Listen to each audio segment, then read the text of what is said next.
arbitre dans la politique quotidienne, se tenant au-dessus de la mêlée. Le chancelier était l'équivalent du Premier ministre qui existait dans d'autres pays. C'était lui qui dirigeait le gouvernement.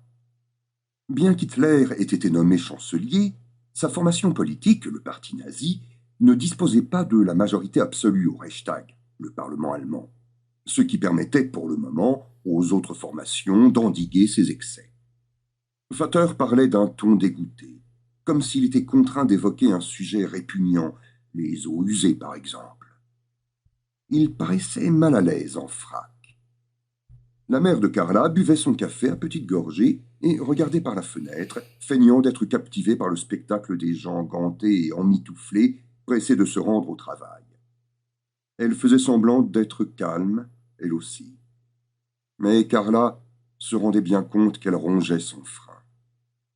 Leur domestique, Ada, se tenait en tablier devant le plan de travail, en train de couper du fromage. Elle posa une assiette devant Vater, qui l'ignora. Herr Hitler était visiblement sous le charme d'Elisabeth Cerutti, l'épouse de l'ambassadeur d'Italie, une femme très cultivée, vêtue d'une robe de velours rose à parements crème.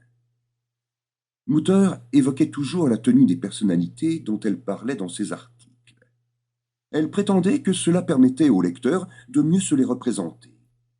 Elle-même était toujours d'une grande élégance. Les temps étaient durs pourtant, et cela faisait des années qu'elle ne s'était rien acheté. Elle n'en était pas moins gracieuse ce matin-là, dans une robe de cachemire bleu marine qui avait probablement l'âge de Carla, mais soulignait joliment sa silhouette élancée.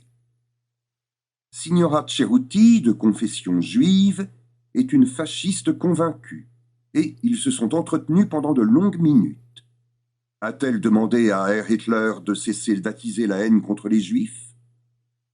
Vater reposa sèchement la revue sur la table. Nous y voilà, songea Carla. Tu n'ignores sûrement pas que les nazis vont être foudrages, annonça-t-il. J'espère bien, répondit Mutter paisiblement. Le jour où ils apprécieront ce que j'écris, j'arrêterai. Tu ne te rends donc pas compte qu'ils peuvent être terriblement dangereux si on les met en rogne? Une étincelle de colère s'alluma dans les yeux de Mutter. Je t'en prie, Walter, ne me parle pas comme à une demeurée. Je sais bien qu'ils sont dangereux. C'est même la raison pour laquelle je m'oppose à eux. Je ne vois pas l'utilité de les pousser à bout. Tu les attaques bien au Reichstag. Vater était député du Parti social-démocrate.